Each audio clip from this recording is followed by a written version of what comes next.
Chromosomes. Little strands of nucleic acids and proteins are the fundamental genetic instructions that tell us who we are at birth. Most people are born with 46 chromosomes, but each year in the United States, about 6,000 people are born with an extra chromosome, making them a person with Down syndrome.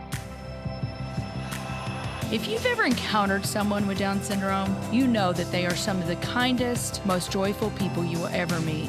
They truly have something extra. My name is Lisa Nichols, and I have spent the last 24 years as both the CEO of Technology Partners and as the mother to Allie. Allie has something extra in every sense of the word. I have been blessed to be by her side as she impacts everyone she meets. Through these two important roles as CEO and mother to Allie, I have witnessed countless life lessons that have fundamentally changed the way I look at the world. While you may not have an extra chromosome, every leader has something extra that defines who you are. Join me as I explore the something extra in leaders from all walks of life and discover how that difference in each of them has made a difference in their companies, their families, their communities, and in themselves.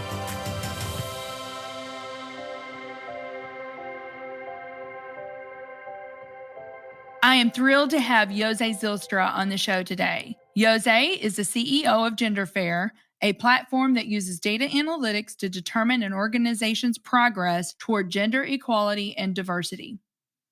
Well, José, I am so excited about this because you and I have different moms, but I say we're sisters. We spent so much time together. You and I met through CEO Forum.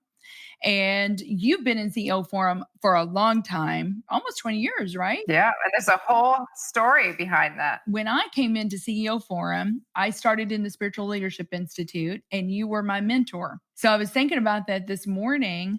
For 3 years, José, you gave up your time to spend an hour with me every month for 3 years. Do you know what? It was such a pleasure. And I know we tried as best as we could in our busy calendars to meet once a month for those 3 years. But honestly, I look back on that time as how much you mentored me through that, as much as I mentored you in different ways, right? Because we don't have everything that we can give to someone else. I think there's such a sharing of knowledge and experience and thoughts. It was really a mutual mentorship. Right. Well, I appreciate you saying that, but I know you had a big impact on me, and we all need one another. We were never meant to do things in isolation. And so it just underscores that importance of having people in your life that you can link arms with. And that was probably at least 3 years ago, José, or 4 years ago, that kind of the official mentoring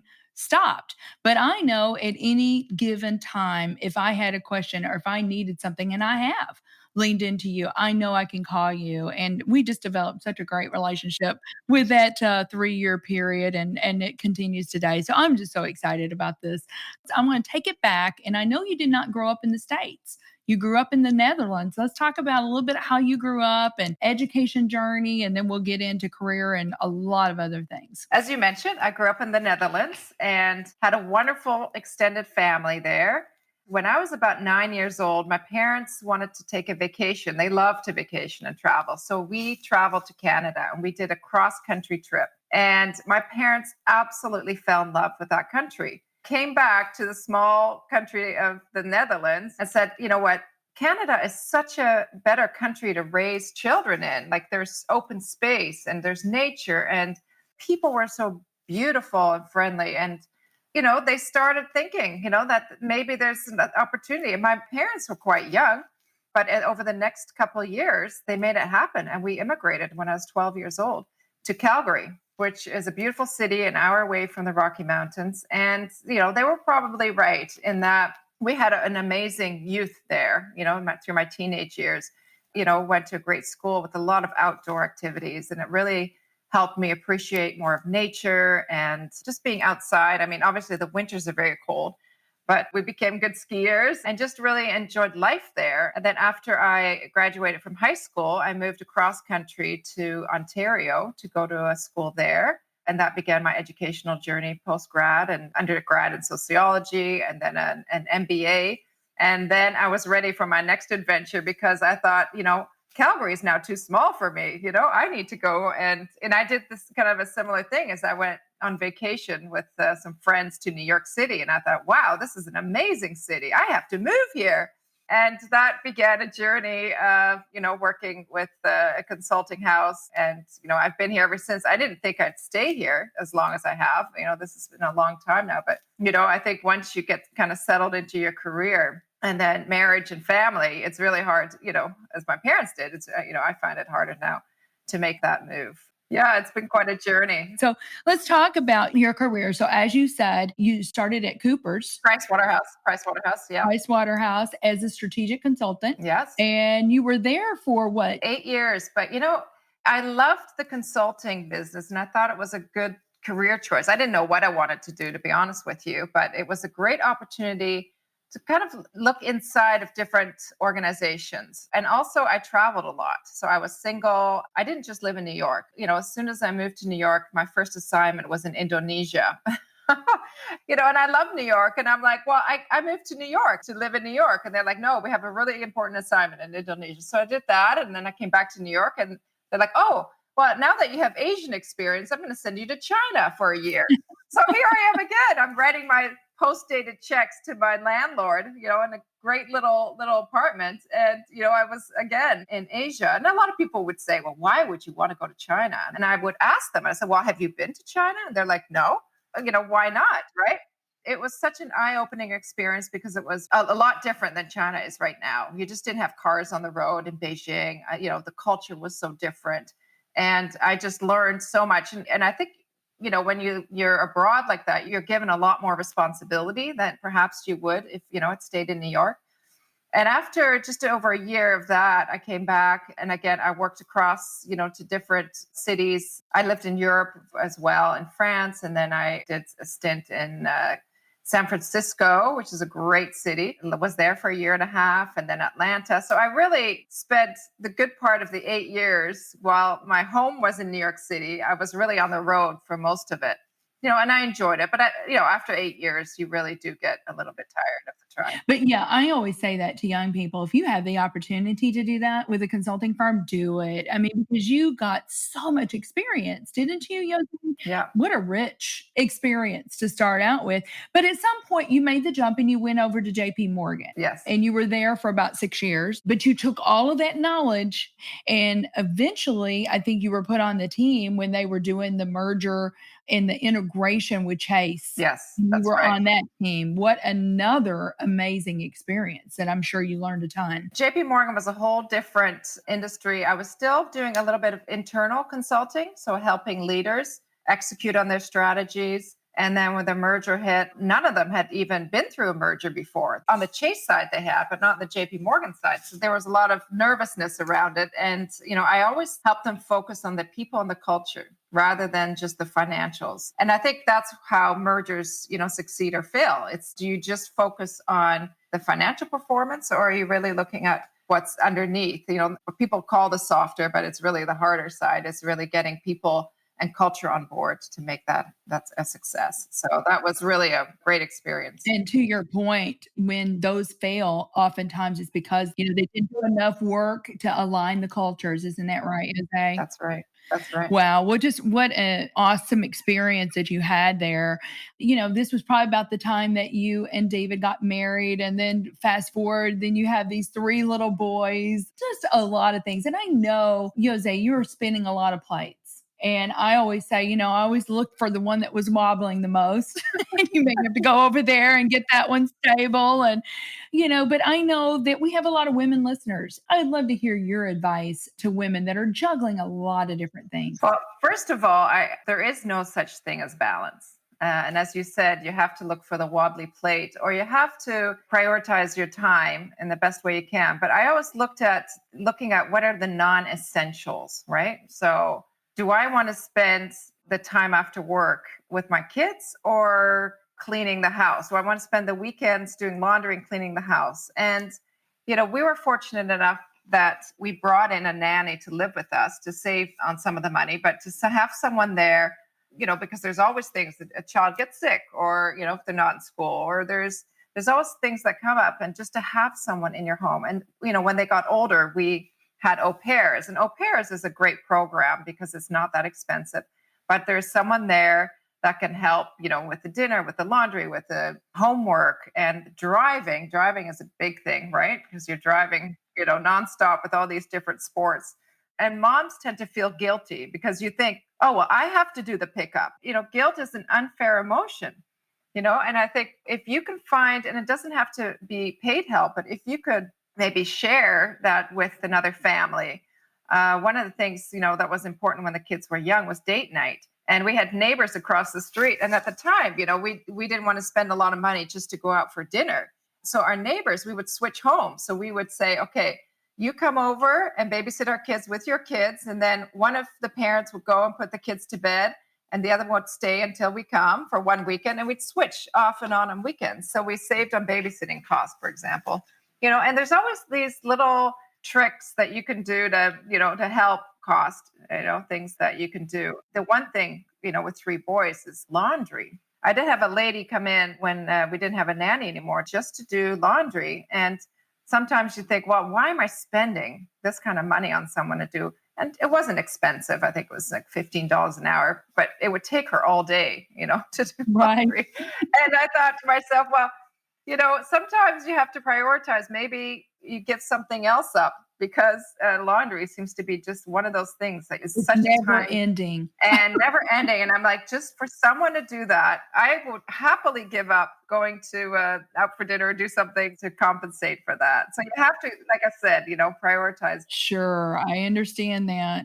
Well, the point is sometimes you need help. I mean, it's okay to ask for help. And so that is what I want women to take away. Jose, I know that some people may be looking at you and they may be saying, oh my goodness, this woman has had this amazing career. She's got this beautiful family, just such a charmed life. But I mean, I know you and I know that it's not all unicorns and rainbows. Are there some times in your life where there were some major obstacles or things didn't quite go the way that you maybe had planned? And how'd you make it through that? Yes, well, looks can be deceiving, and there have always been struggles along the way. I think one of the darkest periods of my career in life was 9/11. Until that point, I really had a great career. I mean, I worked hard. I worked 15, 16-hour days. That career doesn't come easily, but I remember just being very blessed, thinking, I've made it to a certain level. And then, when I was in a taxi on my way to work and I saw the first plane hit, I thought, well, that's strange. Somebody got lost and hit a building, right? You don't know. And the taxi driver stopped and says, you get out, get out, get out. I'm like, what's going on? So I walk to work and I look up and I see this massive second plane hit the second tower. And at that point, my perspective kind of shattered a little bit. And I remember people around me saying, terrorists, terrorists, terrorists. So some people knew, and I still thought, this is an accident until things started revealing itself. And I remember just feeling very lonely at that time. My family is still in Canada. I was in New York. I was in my, little apartment. The first thing that came to mind was like, I'm running back to Canada. You just want to run away. I will leave everything. I will leave my job. I will leave my apartment. I will leave everything. I just was so fearful. I felt that for a while. And you had mentioned the CEO Forum, and they had actually reached out to me a couple of months prior to 9/11. And the leader of this, Mac, who first of all, he prayed with me and he said, everything's going to be okay. God is bigger than this. And it's just a real wonderful kind of spiritual advisor for me. And then he said, I want you to come to Chicago the next month. We're having a CEO Forum dinner and I need you to come. And I said, I'm not getting on a plane. So I called my family, I called my friends. I'm like, this guy, I barely know, but he's reached out to me. And, he says, I have to come to Chicago. It was in October. And as soon as planes were flying again, and to come to the CEO Forum dinner, and that I have to go. And I'm like, this is crazy. And they're like, go. They all said go.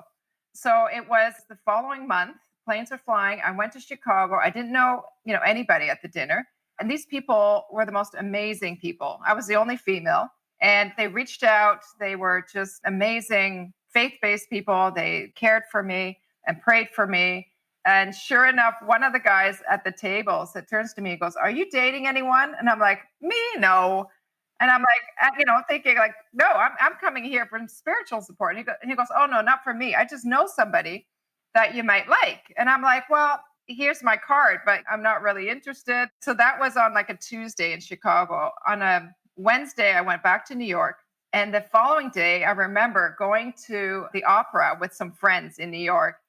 And intermission, they said, we met a guy recently I think you'd really like. He lives in Virginia. He's young. He may be a little younger, but he's a wonderful guy. We really like him. We met him. I think you should meet him. And lo and behold, it was the same guy. So I was like, wow, I have to start listening to some of these voices. And sure enough, 11 months later, we were married. And packed it up and moved out of the city and had 3 boys, like I said. Yeah, Oh my goodness. So we've got so much more to talk about, Jose, so much more, but we need to take a quick break and we'll be right back with Jose Zeilstra. Are you a rising IT leader? Could you benefit from a network of like-minded peers? Let me introduce you to the St. Louis Technology Leadership Experience. This one-of-a-kind program gathers cohorts of IT professionals for 3 workshops: pure small group problem solving, one-on-one mentoring by IT executives, and multiple networking events. You will be prepared for your next steps as an IT leader by gaining core leadership competencies and a strong, powerful network of peers. To apply for our next TechLX cohort, visit tpi.co/TLX. So, Jose, I know that you wrote an article called Reimagining a Better Future for All. And this article really highlights how important diversity and inclusion are in the workplace. In fact, there's a couple things that you say. Companies that practice with honesty and integrity in the goal of diversity and inclusion will bounce back quicker than those that don't. And they're going to fare better in the long term. In fact, you even have data here, research from Great Places to Work, that showed that publicly traded companies with inclusive workplaces flourished before, during, and after the 2008 recession.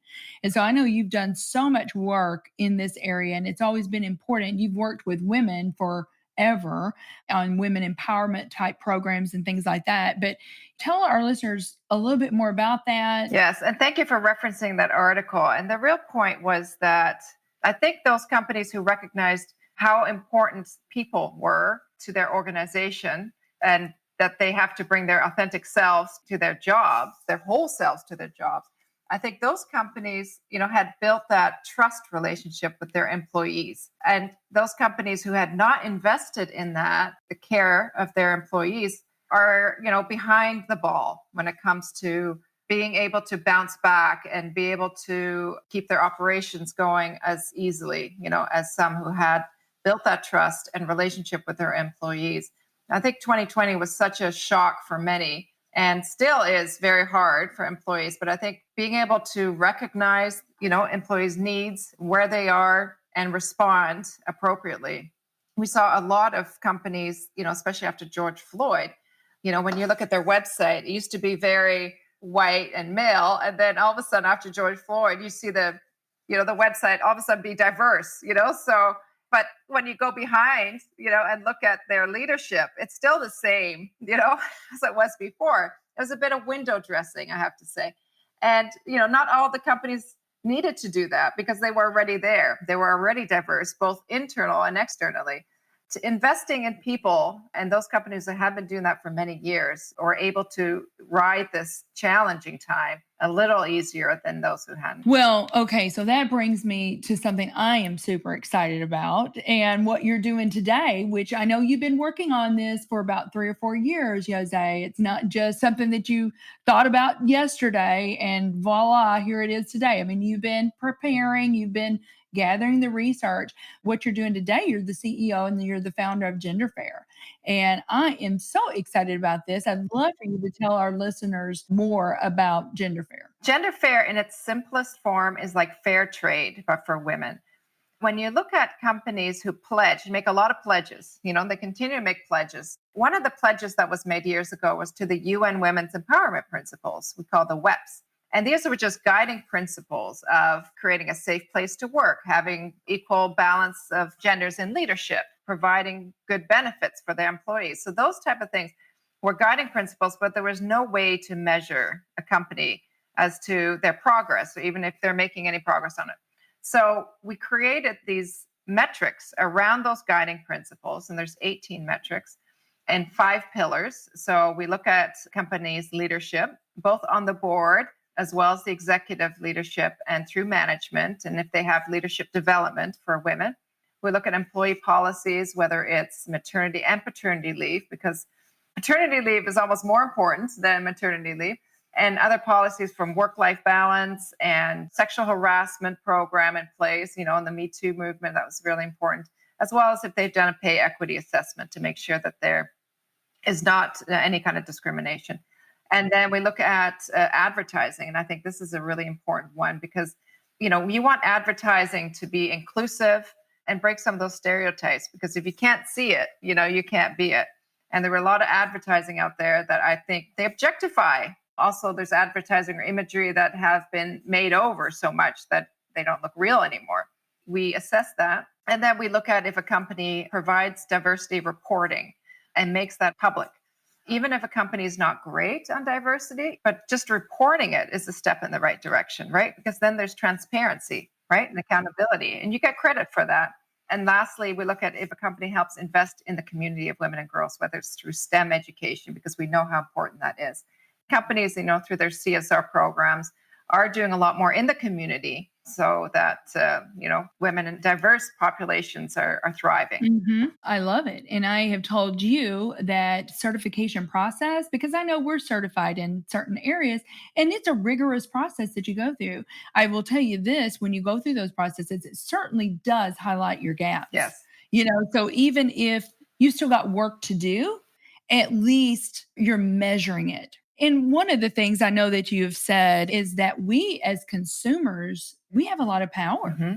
$5 trillion a year power. So women make a lot of the purchases, right? So we as consumers, we have a lot of power to make sure it's not just, like you said, a little window dressing. That's right. That's right. So tell me about this app, because I was going to ask you about technology and how technology's influenced D&I. Tell me about this app and, how people can get involved in that. So I don't have a technology background, but I am a consumer.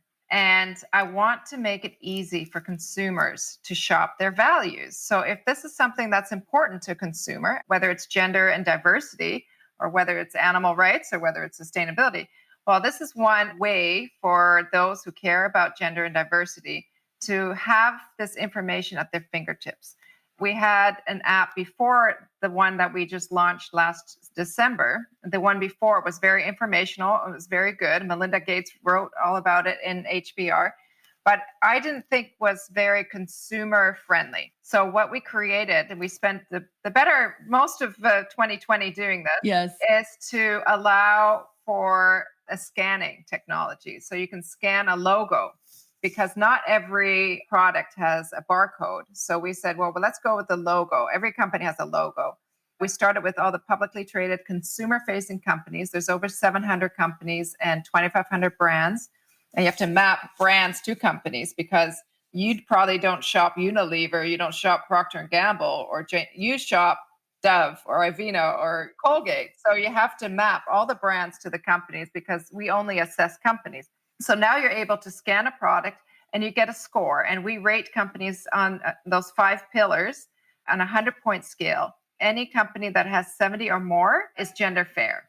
Now, a company that scores 71 versus a company that scores 91 is obviously a big difference. So we don't want to just say, oh, you're gender fair and that's the end of it. There's a long way to go, because you get credit even if you have 20% of women on the board. So we want to reward companies who are doing well, but we also, on the flip side, want to incentivize companies to do better, because sometimes there's not enough market pressure for companies to really make those changes that they need to do. Sometimes it's easier to throw a very empowering ad out there, like you see in the Super Bowl. But if you're not walking the walk internally, then, we kind of call you out on that. And, there's always room to improve. Jose, I've told you, I feel like you're really on to something here. So to change those behaviors, and it's going to be better for everyone. To your article that you wrote, Reimagining a Better Future for All. And I think that's so important. So this is something extra. What do you believe, Jose, is a something extra that every leader needs? I think every leader needs empathy right now. Studies show that 70% of employees, have imposter syndrome. So they go to work and they feel unqualified. And I did, throughout my career. I'm like not qualified for that role, or, unsure of themselves and their capabilities. And right now, there's a lot of angst and anxiety that's going on. And especially women and parents, in general, have to balance so much around care and schooling, work. And they don't often want to project that, to their boss or, anyone in their colleagues. So I think a leader, what they can do is be authentic and say, well, as a leader, I also have imposter syndrome. As a leader, I also have anxiety and worry about tomorrow. And to be able to relate to people on that level, as you said before, listening is important, but I think that the whole idea of empathy, and it was important years ago, but it's even more important now. Could not agree more.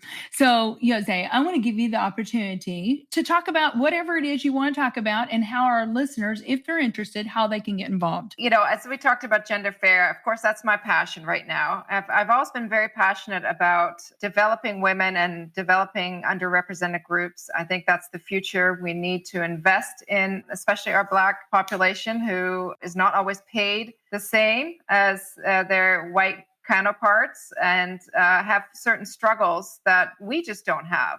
And I think we need to make sure companies create the pipeline for underrepresented groups to get into managerial jobs, are developed, and become the future leaders, because the world is changing, right?